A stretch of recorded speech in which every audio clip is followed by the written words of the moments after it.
zany aloha Jesosy aloha zany feno rainy feno rainy zany Jesosy de feno rainy Jesosy de ozy Jesosy hoe za ozy Jesosy tsy afaka manao ninninina zany hoe ohatrany hoe olona tsy afaka manao ninninina zany ohatrany hoe olona paralysé asa nazanareo fipetraka le izy Jesosy zany ohatrany hoe paralysé tsy afaka manao na inona olona paralysé tsy afaka mihetsika raha tsy mahita fixé any amin'ny ray fa ny zanaka tsy mahazo manao na inona dikany hoe tsy mahazo manao na inona afa-tsy zay hitany ataony ray izy tsy ny teny hoe zay reny fa zay hitany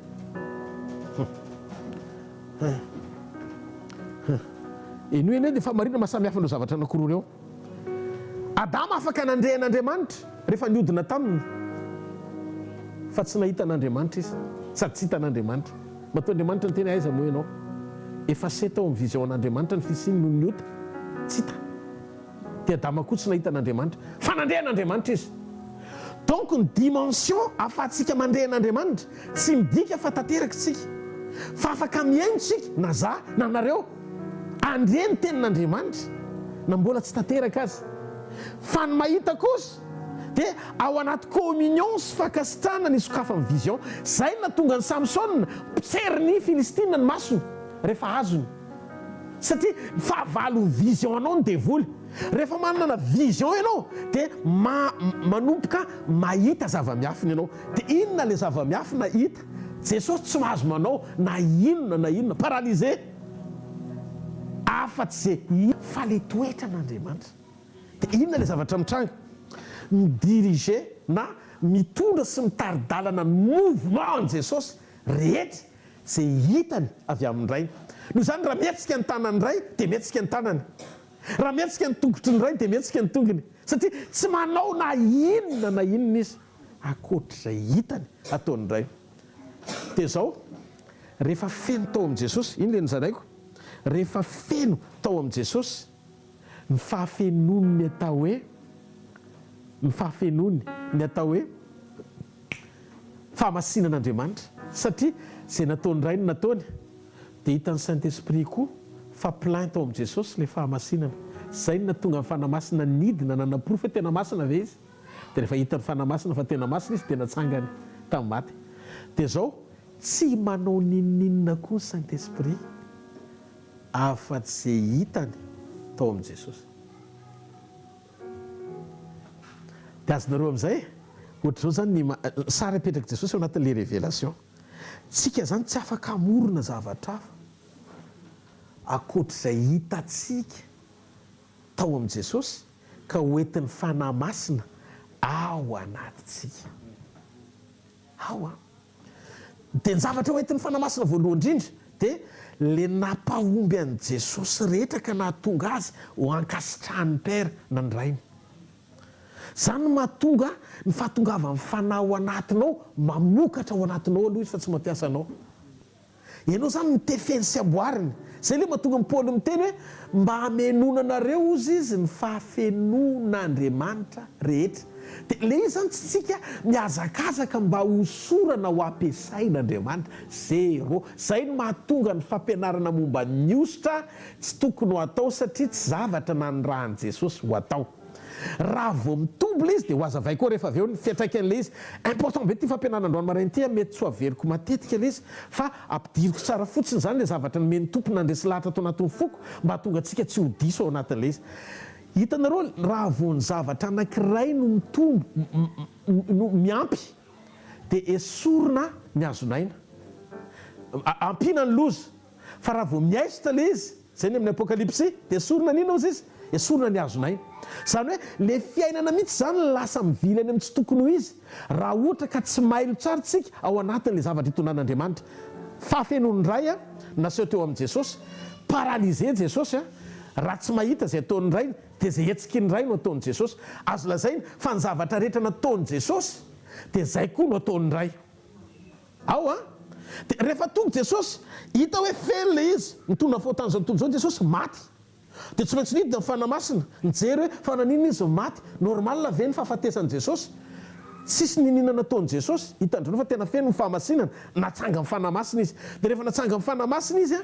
dia voaporofo zany le fahafenoan'ny fahatsarana tao amin'ny ray naseho teo amin'ny nofo. Satria amonjy atsika Andriamanitra, dia hita hoe maty no niotan'olombelona Jesosy, fa tsy maty no fahotana izy. Tsy izy ny nanota, fa isika izy ny teo amin'ny toerantsika. Dia ozy amin'izay Andriamanitra, hoay tia nofo anankiray tanteraky ty amin'izay no amonjy ny mpanota rehetra. Dia nidikan'izay ny endrika non'Andriamanitra le dia zay le hoe miaintsika noho ny fahasoavany. Dia ozy izy ny jaona toko voalohany 5:20. Arao tsara izy ohatr'izao fisehoana izy. Jaona voalohany toko 5:20 avy ao amin'ny fahafenoan'i Jesosy nandraisany Saint-Esprit amin'izay. Saint-Esprit amin'izay no maka an'ilay izy fa tsy ianao. Tsy isika zany maka an'ilay izy fa Saint-Esprit no maka an'ilay izy eo amin'ny Jesosy. Hoe avy amin'ny fahafenoan'i Jesosy no ahafahantsika zanak'Andriamanitra maka fahasoavana, manampy fahasoavana. Dia le fahasoavana na le grâce tsy vokatry ny nataontsika, fa vokatry izay nataon'i Jesosy ho atsika, raisika ao anaty communion amin'ny Saint-Esprit. Ny transferana grâce avy ao amin'ny Jesosy makao amintsika, tsy marety akao an'Andriamanitra. Dia hitanareo amin'izay le fahasoavana io a tsy avy ao amin'ny fanamasina, fa avy ao amin'ny Jesosy. Fa hoety ny fanamasina ho ao amintsika. Ao a zay no mahatonga 1 Corinthiens 12 Baiboly dia milaza fa zarazaraina samy hafa amin'ny fanomezam-pahasoavana fa ny fanahy ray ihany. Distributeur na fahasoavana, mpizara fahasoavana ny fanamasina, fa tsy tompon'ny fahasoavana izy. Fa ao amin'ny Jesosy le fahafenoana raisy ny fahasoavana dia zarainy amin'izay ho samy hafa eo amin'ny fiangonana. Ao a dia ahoana le izy, ny fisehoan'le izy dia tsotra. Fisehoan'le izy dia tsotra. Jesosy ny laza. Ozy Jesosy hoe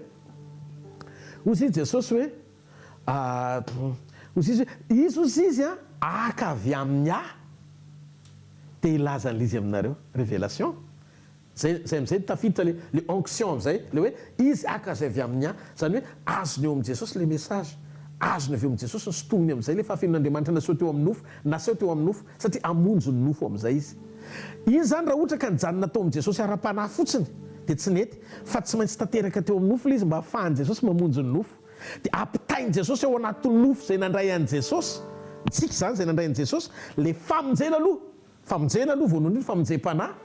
sy ny fanomezam-pahasoavana rehetra omen'Andriamanitra amin'izay azo ny fiangonana. Dia zay no mahatonga antsika tsy mahazo mihetsika koa fa tokony ho paralysé ohatran'i Jesosy. Zay le tanjona raha tsy mandray taopy avy amin'i Jesosy sy avy amin'izay fahafenoan'ny fanahy tao amin'i Jesosy. Dia tsika zany rehefa feno amin'izay dia mijoro amin'ilay volontén'Andriamanitra, mijoro amin'ny volontén'Andriamanitra, aseho amin'ny toe-panaraka an'Andriamanitra. Zay le herin'Andriamanitra amin'izay, fa nomeny herin'Andriamanitra ao antsika zavatra rehetra momba ny fiainana sy ny toe-panaraka an'Andriamanitra. Satria rehefa nidina tao anatintsika ny fanamasina tamin'ny nandraisantsika an'i Jesosy dia nanovantsika ho zanak'Andriamanitra izy. Dia zany no mahazanak'Andriamanitra anao amin'ny fahafenoana zany noho ny fahasoavany dia niraisinao tamin'ny fandraisana an'i Jesosy. Faseho miandalana amin'ny fanoloran-tenanao sy ny fandrosoanao eny an-dalam-panomponao sy fanaranao an'i Jesosy. Zay no mahatonga ny esprit sauvé âme eny an-dalam-pamonjena, corps amin'ny fotoana iverenan'i Jesosy no vaina. Complet ny package ny famonjena rehefa tanteraka ny fatakaranao ao anatin'ireo. Teny zavatra misy dia zao, loza be raha ohatra ka diso ny fandraisantsika ny Baiboly tsy ny eloavany tena vrai na fahamarinany révélation avy amin'Andriamanitra. Ny antony dia tsotra amin'izay. Eny io ty fahamarinany ty. Eva nalala fa tsy azo hinanana ny azo tao amin'ny saha, fa Eva nampitombony Adama le teny hoe azakasiana na tendrena. Dia inona ny problème? Mety tsara ny initiative-ny Adama tao am-pony hoe pelika loatra Eva ka raha tonga ho fovoan'ny saha io dia kitihany dia mety hohaniny,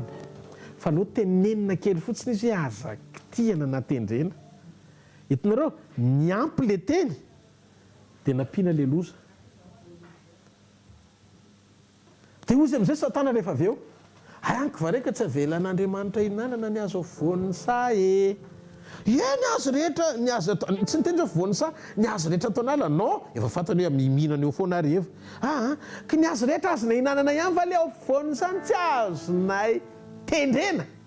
na hoanina. Tsy zay le message dia hoe aza hoanina fa tsy hoe aza tendrena. Dia inona ny problème? Ndraisy nefa le izy ohatrany tsy naninona izy satria Andriamanitra tokoa ny teny hoe tsy hoe tsy azo tendrena. Dia raha vao hitany hoe tsy naninona izy miditra amin'izay le izy nohanina. Dia teo vao ratsy be. Raha vao misy afatra mitombo fa tsy pure arak'izay nolazain'Andriamanitra azy, zay ny mahasarotra be ny rôle zany atao hoe messager zany. Satria ny zavatra omen'Andriamanitra anao dia tokony ho zakanao mpanetretena ao anaty fahalalana sy fiainonan'Andriamanitra tsara, ndoana tomboka hanimba ny hafa le izy. Sa lazanao mipetraka le izy. Dia io ny problème zany amin'izao, na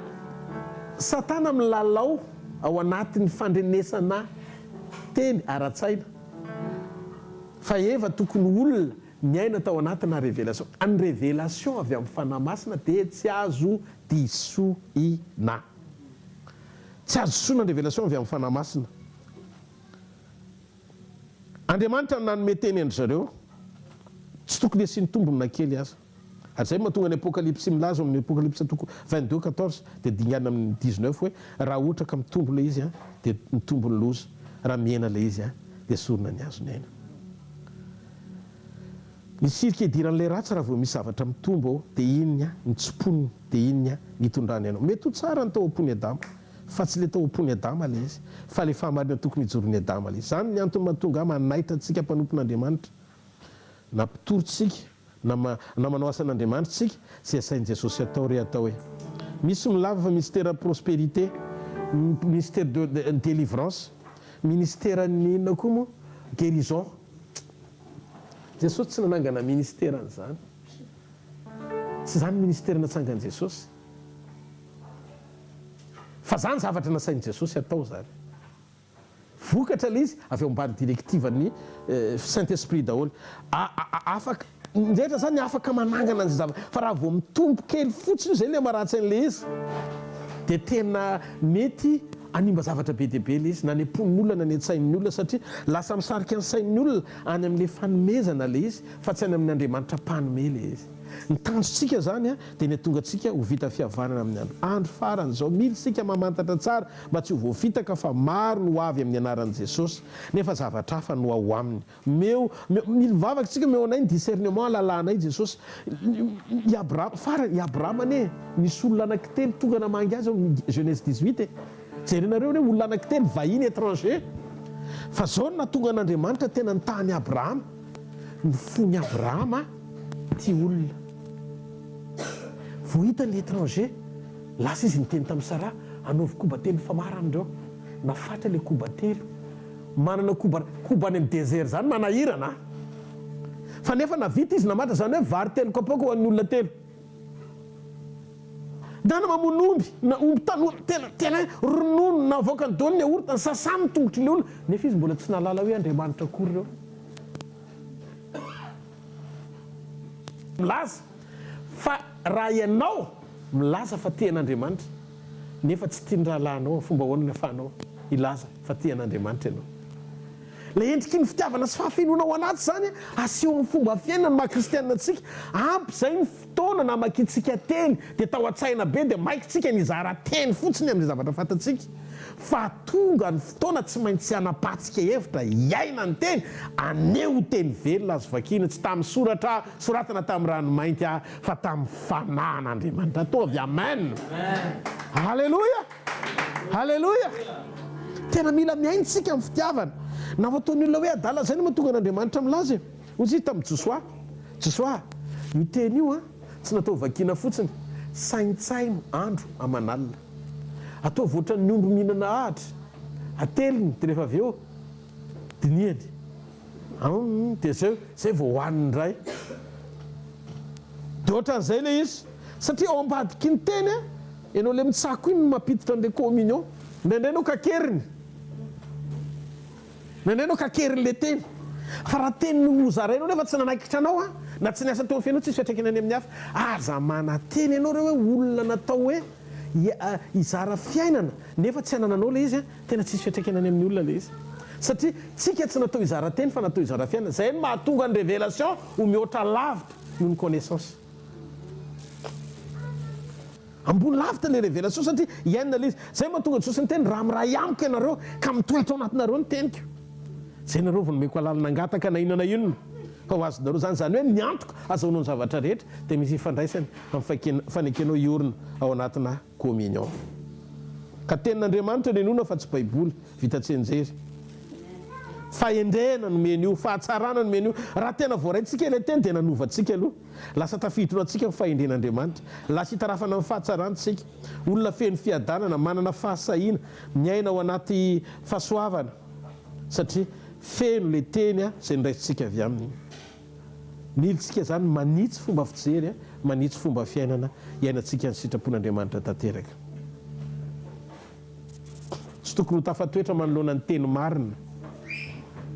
ny teny aitsy anjery satana ena iteny voasoratra hoe midiny ianao dia mitsora dia milatsaha ty fa voasoratra hitako atao amin'ny salamo izy izy ny devoly fa izy andidiny anjeliny aminao mba tsy ho tafitohana amin'ny vato ny tongotra devoly no teny an'izany fony Jesosy juste be le teny voasoratra hoe koa alleloia samy voasoratra reo fa manino ny satana lasa tafiditra any amin'izay voasoratra koa aina satria Adama sy Eva efa nisafidy nampandroso azy nanaiky apiditra fahalalana noho izany afaka niditra izy nao amin'ny tenin'Andriamanitra ao amin'ny Baiboly azy fa tsy afaka miditra izy eo amin'ny tenin'Andriamanitra militsika zany miavaka ao anatin'izay amin'ny fahafenoan'ny fahamarinana ao anatsika zay iainantsika anavahanantsika amin'ny mpanao tsy anjery betsaka ny tenao tsy anjery an'ilay tenin'Andriamanitra enony avy amin'ny fahamarinana iany hoe mahafinaritra be fotsiny dia nefany ny ao anatinao tsy mora tafitohana raha vao netadamy manao tsy normal tsy ampy communion ianao zany enoy ty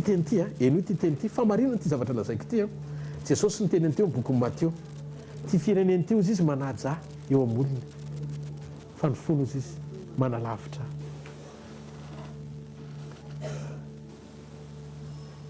ny fo rehefa tena manaiky an'Andriamanitra dia hita aiza ny toeran'ny fahakalana ao anatin'izany aiza ny toeran'ny lolopo mbola misy toerana mahafatezerina ve rehefa feno Andriamanitra zareo Jesosy mijoro izy teo amin'ny tempoly fa namela heloko izy olona tokony ho toram-bato raha misy ny tokony ho testa dia niraisiny le vato dia nazerany tena amin'le vehivavy izy parfait nefany fa tsy nanao na inona fa tsy hita ataon'ny rainy izy ny zany tsy afaka manoatra izy eo amin'ny nofo ka ndray décision arak'izay tiany fa tsy maintsy miaino ny rainy izy hitanareo arakaraka ny risotsika any amin'le hoe perfection na mifatanterahany teny raha vao hitsinaka misy fahazarana dia tafitohana ianao eo ampandraisana teny zany dia ndraindray ohatra ny hoe tafitohantsika miaino an'le izy nefa fahamarinana le izy fa raha ohatra tena tiatsika ny ainan'le izy mila tao amainina le izy satria ny marina fantatrao sekenao no manafaka anao fahamarinana fantatrao no manafaka anao fa tsy fahamarinana renao fantatrao le izy iainanao le izy dia midelivre anao le izy tena tsotra aminareo fa tsotro zao ny atahako hatramin'izay olona hafa taloha fa novain'Andriamanitra androany fa mafy be zany hoe mangina ao an-trano satria solotenan'i Jesosy amin'ny fitiavana hitondra mbavaka ny ankonana nefa misy zavatra hitanao fa manafitoana tena tady ampabandona tsy ampiteny anao mihitsy nozy izy na ampiasa anao tena amin'le endrika tiako isehoana raha ohatra ka mbola nalabaraka any fijoroanao mafy tamiko zany fa tsy maintsy tena teny le tenin'Andriamanitra avy eo tena ohatrany hoe tapikandroko zany tena hoe pa eto olema tena ho zany jenjana mihitsy tsy tiako le izy satria za mbola misy zavatra tiako atao ohatra nareo koa nendrindray mafy le izy fa hozy Jesosy non ny hoe ho vavolombeloko tsy hoe tsy ho ampiasaiko ary zay na tonga le niteny samedi niteny hoe Jesosy aneo ahy reo mpianatra reo efa nampiasainy efa nanadio boka nanamangana maty ry Petera nefa mbola tsy tao amin'ny efitra ambony rihana akory donc le vavolombelona ilaina amin'ny fahafinoana amin'ny efitra ambony rihana tsy hoe atonga anao ho ampiasaina fa ny tonga anao hijoro ahitana taratra mitoetrany amin'ny fahafenoana ao anatinao fitiavana fanetretena aiza amin'ny fanetretena aiza amin'ny fandeferana aiza amin'ny fanginana aiza amin'ny fanekena anolotra ny ainao ho fato ny sakaizanao fa misy taona indray le ratra samy gérery azy daholo ny olombelona eo amin'ny nofo hoe tena ahoana re zany Jesosy zao ny sakrifisy tia ny zavatra atao ahoana aizy te hitan'ity vokatra tya ianao nandray teo any am'le vokatra na tian'Andriamanitra io tary le vokatra dia anao maika loatra dia nefa Andriamanitra mitingy ianao aharitra koa andohalika tsy maninona fa tsy mafy no nieretako fa ny tena nieretako tsy mifananako ny very tsy miaiko ny very fa zana nolotra ny tenako ho faty mihitsy mba hamonjy ianao zay ny ohatry ny fitiavana ambony indrindra dia raha sandaina amin'le tena fitiavana sy kopitian'Andriamanitra ihany na fitiavantsika atraizany marika misy anao androany zavatra kely mety perte aminao zavatra kely mety mitrango amin'ny fiainanao fa manomboka manan-javatra ho lazaina ianao raha tia ny sakaizitsika mbola afo zany satria sakaizanao ve tsy ho tianao namanao mpiara-mivavaka aminao raha olana na fotoana koa mbola sain'Andriamanitra avely impito amin'ny fitopolo impito tena madio fo ary ty anankiray ty troisième degré na dimension tena afakely tia ny fahavalo tany manomboka eo amintsika tiava ozy izy namanao tahaka ny tena aoka nareo hifankaty tsika zany hifankaty zany no alalan'ny olona rehetra ny olona hitaratra hijery ny fitiavatsika mba tsy endrika ivelany nefa ho anaty eo zany tsika menakavy fampifosa fampiteny ratsy io zany tsisy mahita fa rehefa iaraka isakafo iaraka ifaly iaraka ivavaka mifona fa tena hoe tena mitsotra ny zavatra mety hoe aretina tokony sitrany au niveau na ministère zay natongavako aty ka raha vao tsy voateny koa zay dia nadinana fa tsy maintsy mijoro amiteny an'ilay izy amin'ny fahitsiana satria manana Jesosy ho andrasany sika fa oaka ny fotsika tena ao anatina fitiavana tena tsisy fiatsaram-belatsy tena tsisy fiatsaram-belatsy ho avy anereto Jesosy tena militsika mandala efitra bondriana fenona mba hanana fo mahazaka fahamarinana rehefa tonga ilay fahamarinana dia mahazaka rehefa hoe nanoto ianao ohatra tsy mety ny nataonao sady ekenao tsy tafotohana ianao zany ny atao hoe olon-kendry tena feno ny fanan'Andriamanitra misy ary fotoana indraindray asain'Andriamanitra ny zanako kely manitsy anao hatrany dia mitanao zay ny zaiko maly hoe misy fotoana ny ianao indraindray tsy tianao no anarin'le zanako satria ohatrany hoe sokajin'olona tsy tokony ho en'olona zany izy fa mbola kely tokony hoe mbany ianao zany metrendra fa raha mbola ianao mamitra azy ianao manome sakafo azy dia tsy tokony hainao azy ianao attention fa indraindray ny mbava zaza madinika Andriamanitra no miteny izahana toetra ny fijoroanao koa na olon-dehibe azy ianao valeme mpana valeme mpana valeme mpana zay ny tiany Jesosy hijoroana ho vavolombelony tsy any amin'le fomba fampiasany fa ny amin'le toetra hiainantsika ny atao hoe fahatsarany sy ny fahafenona za hoe misy fotoana nandray ny Madagasikara misy miantso dia za zany tsy ndra mamety hoe misy tsisy crédit dia avy any le olona tonga dia eny e ampiara-manomprena za rery ny tsy atsonao misy Seigneur dia toko moramora zao a mpamiangavo aza olona farafakeliny tena mpitiavana be fahalemem-panafa za mizehatra ihany zany ny ato tamin'ny olo hoe ahoana reny amaliko an'ity olo ity mba fantany ve za hoe tsy misy crédit fa sy Jesosy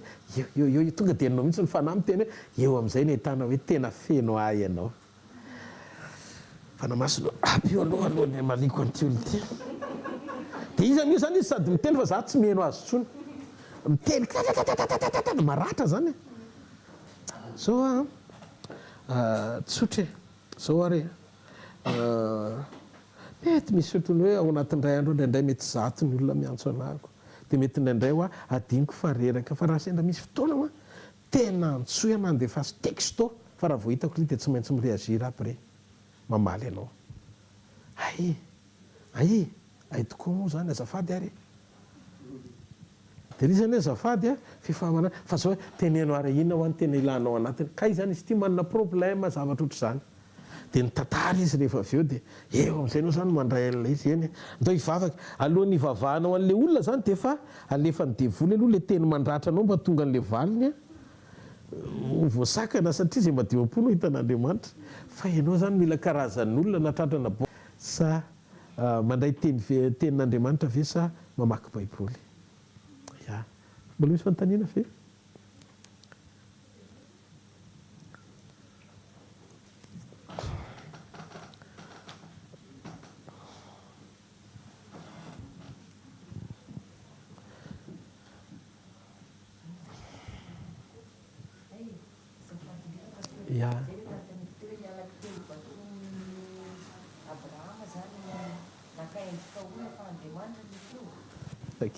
miazakazaka fotsiny de tonga mety hanoro azo mba mandalo fotsiny eto mpanomponao olona ty de ndao antsika eritreritran'le olona indray rehefa avy eo hoe aninona ty koa reny nefa kristianina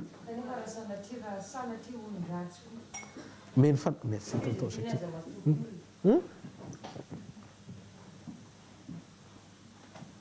sotra toky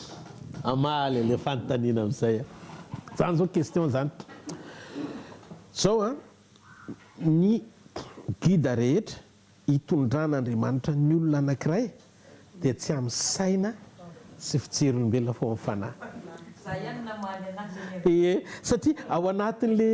anatin'le teny teo zany hoe rehefa feno fanamasina dia mafitiavana mama ao ambadika eo mahafantatra an'izany mandeha zay dia misy olona ny Madagasikara ohatra olo efa fantatra hoe pisoloky fahitako hoe sahirana dia sady mananatra azy a mbola manome ihany satria le fo zany a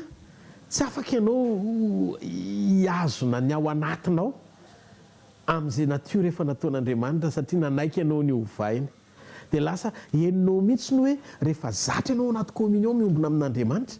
dia lasa manana toetra-pahafoizana ohatra n'Andriamanitra toetra-pahafoizana ahoana moa le toetra-pahafoizana lasa tsy mianka olony fo olony nofo manompo an'Andriamanitra olony nofo a fa manompo an'Andriamanitra zay le mahatonga ny Paoly miteny dioviny zany ny dikany zay tsy misy petana tsy misy fiketronana tsy miketro tava zay ny mazy hita soratra aloha zay tsy miketro tava tena olo fifaliana olo fiadara zay alea amin'ny fiainana eo dia ho atananao Andriamanitra zany mety foana Jesosy alleluia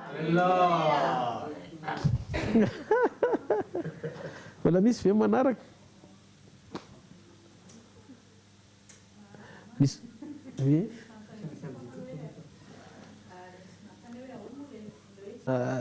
mampandroso ny tenany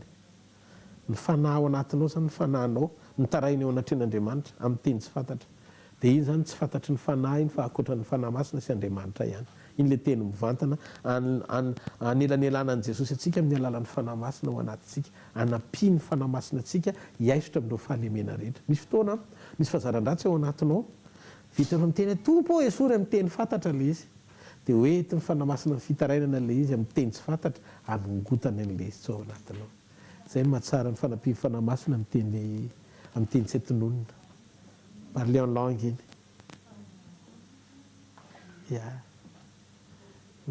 dia misy koa miteny manontany anazy zany hoe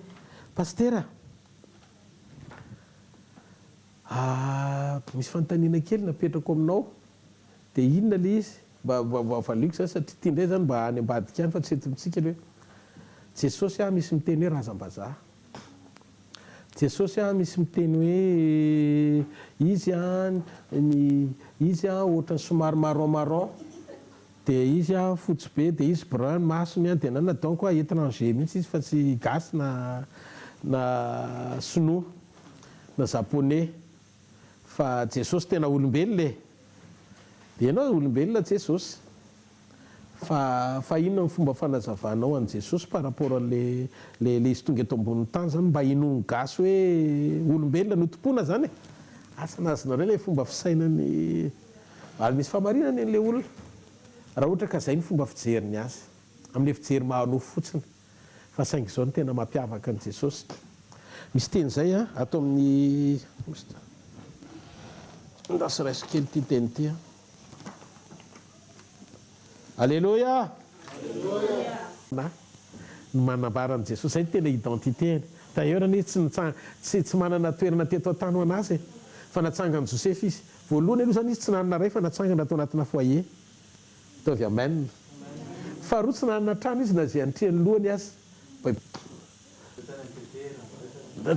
mandeha any amin'izay andehanany any izy zany dia zay tany amin'izay nahafatesany any ohatrohatr'izay dia li zany sady tsy nisy fiaviana amerikana sa vahiny izy tsy manompo razam-bazaha zany ianao fa ny zavatra anankiray tena hoe tiako anontaniana fotsiny dia zao hoe mba jereo hoe izy koa ny lalana sy fahamarinana ary fiainana dia ndao tsika eritreritra hoe nareo ve afaka mantatra ny lokon'ny fahamarinana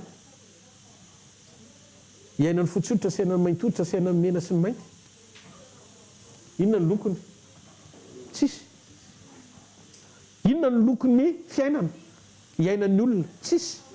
Inona ny lokon'ny teny? Donc tsy razana izy zany. Izy koa tsy razana satria izy velona.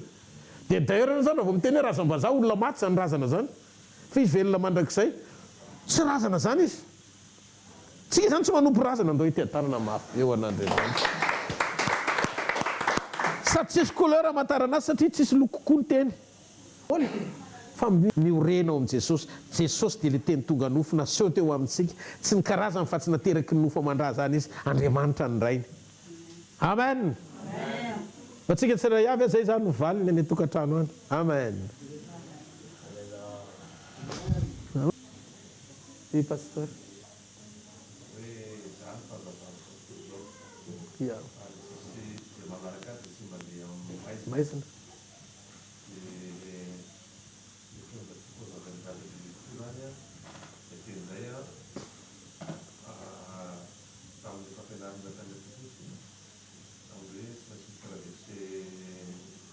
Ouais.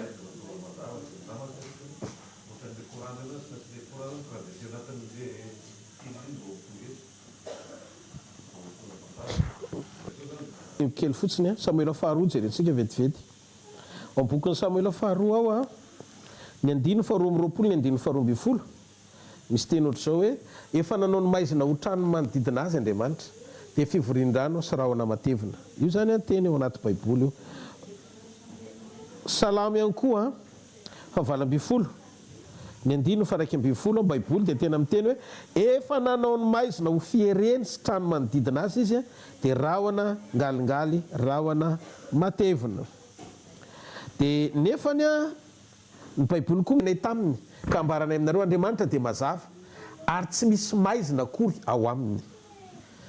Dia raha miresaka ndray momba ny devoly dia ao amin'ny Efesiana 4:9 ndray zao dia ny fanaratsy eny amin'ny rivotra. Azafady dia ny Korintiana fa ao Andriamanitra ny miafina ozy izy ny Samuela faharoa ao koa ny aizina rehetra dia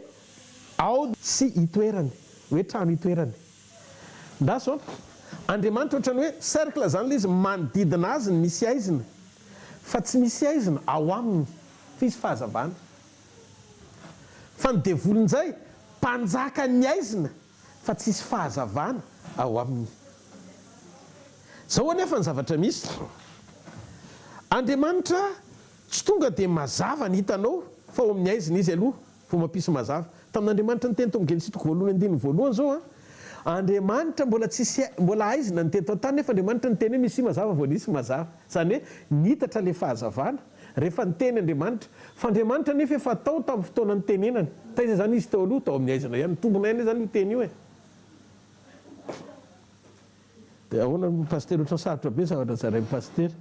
Dia aloha repetrako le izy. So amin'izay zany le izy ny mazava rehetra zany tsy hoe Andriamanitra no miafinao na koa ny aizina rehetra dia devoly no miafinao. Misy ny ao ambadiky ny fahazavana sasany devoly no miafinao ary misy ny ao ambadiky ny aizina sasany koa nefa Andriamanitra atao hoe aizin'Andriamanitra. Ao anaty aizin'Andriamanitra no mamorona sy mamboatra antsika. Andriamanitra tsy aizina fa izy mitoetra ao anaty aizina. Ao zany misy fanamboarana ao. Ka ny devoly tsy mazava fa izy dia maka sy miafina tahaka ny endriky ny anjely ny mazava. C'est déguisé aussi izy ny vazaha. Anjely ny mazava no alainy tahaka mba tsy mody tsara ivelany izy aloha dia mamitaka anao. Fa Andriamanitra indray zany misy fotoana ohatrany hoe miafina ao amin'ny aizina izy. Dia tena zavatra tsy dia tsara loatra ny fisehon'le izy nefa Andriamanitra no anatin'le izy. Ny devoly zany tsy mazava izy fa izy miafina maka ny endriky mazava. Ny aizina koa tsy hoe inona le aizina fa misy fotoana le aizina tsy fananana révélation amin'Andriamanitra ny fahasarotany fahatakarana mandray ny fanjakan'Andriamanitra zany aizina daholo. Rehefa tsy takatry ny jiosy sy ny jentilisa ohatra momba ny hazo fijaliana dia miteny izay tia mitenenina ry zareo. Zany mahatonga n'ireny le antikristy reny tsy mijery ny Baiboly amin'le côté spirituel mihitsy fa le tia ny hazavana azy io ivelany eo ihany ny andraisany azy fa hoentina mambavaka moa zany satria ao amin'ny fanjakan'Andriamanitra tsy important zany ny hoe mampiasa ny saina maha-olombelona sy ny capacité intellectuelle nananao anazavana ny teny fa toko voalohany 5 lay Andriamanitra mazava nefa miafina sy mitoetra ao anaty aizina indray midika fa Andriamanitra dia mazava tsy misy aizina ho aminy fa manodidina azy dia feno aizina tonga amin'izay ny révélation isika taty ivelany rehefa taty ivelany tsika anantona an'Andriamanitra dia tsy maintsy traverser aizina dia ndao ny atsika eritreritry Andriamanitra eo ampovoany mivoaka Andriamanitra namonjy atsika mivoaka nisy lalana zany tao anaty aizina nandehanana nankaty amintsika azonareo le hvkl-mission dia ianao zany hoentin'Andriamanitra raha tsy miaraka amin'i Jesosy zany ianao dia tsy tafaverina ao anatin'io aizina io fa raha mandeha rery ianao dia very eo satria mitoetra ao amin'io aizina io ny devoly ao anaty aizina devoly mpanjaka amin'ny fahamaizinana donc tsika zany ny problème tsika raha voa tsy tenany Jesosy tanteraka tsika fa mbola misy ifandraisany amin'ny devoly dia ao anatin'ny aizina fa tsy tafiditra tsy afaka hitraverser l'ilay aizina ho tonga any amin'ilay mazava mihitsiny zay mba tonga Jesosy midina nakatsika mba hitondra atsika hiverina miaraka amin'ny fanampiny fanamasina hitraverser an'ilay aizina ho ao amin'ny mazava azonareo le hvkl-mission ohatran'izay hvkl-mission miala ao amin'ny fanjakan'ny aizina ao amin'ny fanjakan'ny zanany malalany eo amin'ny fahazavana dia zay ny zavatra mitranga zany ao anatin'ilay izy marina ohatran'izay zao Josefa zao ohatran'izany Josefa zao napahitan'Andriamanitra mazava izy hoe hoay ianao mpanapaka fa zao ny traverser aizina lava be mihitsy izy na varitra ho andeva izy na tsipy tany anaty lavaka tanaty vovo na varitra ho andeva niendrika endrena tonga tany amponja zay vao tonga tany amin'ny destin dia tao anatin'ilay aizina nandalo fahakalana izy nandalo testana zavatra be dia be izy ireo zavatra rehetra sy fanoherana lalovantsika zany dia testa hitraversentsika le aizina ireo zany le aizina tsy maintsy vakitsika manampatonga atsika any amin'ny anjara voatendry dia jereo le elanelan'le aizina sy le mazava amin'izay fa tonga ihany Josefa farany satria nahatoka izy inona ny azona antsika ao anatin'ireo ny fiarahantsika amin'Andriamanitra ny fijoroantsika manaiky ho tantanany miaino an'Andriamanitra miombona amin'Andriamanitra mitoetra ao amin'Andriamanitra manao ny sitrapon'Andriamanitra tonga daholo karazana testa be dia be rehetra fa nijoro Josefa hatramin'ny farany satria manana anjara voatendry izy dia io zany le elanelana tsy maintsy ny lalovany nanomboka hatreny amin'le nidirana ny fakahalany rahalany azy ny lalana nitondra azy fa tsy ny fitiavan'i Jakoba rainy ka raha ny fitiavan'i Jakoba ny elofany tsy ho tongany mihitsy izy fa tsy maintsy misy lalana ivelan'i Jakoba tsy maintsy tonga dia ny rahalany nanosika azy ho any amin'ny désert mandra-pahatonga azy ho any amin'ny trône nisy le eny ivelany hidirana hitraversena aizina mba hatongavana any amin'ny mazava amen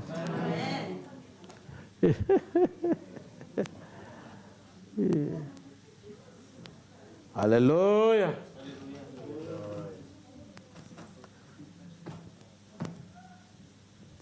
tsisy tsony efa noana ve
Yeah.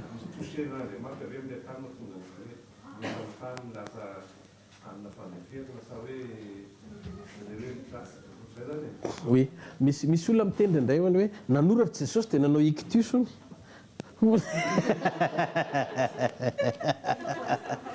fisainan'olombelona zay le hoe mamaky teny a na mijery teny zao le révélation anankoroa le izy indroa mosesy a niakatra tany an-tendrombohitra fa Andriamanitra nanoratra tamin'ny vato teo amin'ny vato lampy nanoratan'Andriamanitra tanan'Andriamanitra teo amin'ny vato lampy fa rehefa nidiny mosesy sorena tamin'ny zanak'Israely dia natsipiny le zavatra nisoratan'Andriamanitra dia Andriamanitra ny teny fa mosesy indray nasainy nanoratra zany hoe nisoratra indroa tao amin'ny lalàna ny anankiray Moïse ny anankiray Andriamanitra dia ny anankiray Moïse dia rehefa tonga Jesosy dia zao les condamnations amin'ny exécution ny lalàna no tokony ampianina tamin'ilay vehivavy fa zao vatolampy zany a vaingam-bato ny nentina fa midika le izy ny image ny fahampitehan'ny lalàna le izy sy fanamelohana fa fidirana ao amin'ny fahasoavana le izy sy famelan-keloka dia zao lasa tsy vatsony nanorata ny tan'Andriamanitra fa ny fanamelohana rehetra dia ny tsisy fanamelohana ao amin'i Jesosy fa tonga izy zay le grâce amin'ny alalan'ny grâce ny fahasoavana dia vonona ho an'ny olona rehetra ny miverina amin'Andriamanitra amin'ny famelan-keloka amin'ny alalan'ny finoana an' Jesosy dia efa naka ny toeran'ny mpanota izy satria teo ampovoany izy zay mahatonga ny azonaina teo ampovoany ny azon'ny fahalalana rehefa nidiran'ny devoly dia ny alan'Andriamanitra fa niditra Andriamanitra tao amin'ny azonaina zay natonga azy naniraka kerobima niary ny azonaina dia zay natonga an' Jesosy hitondra fiainana fa tsy hoe hitondra fahalalana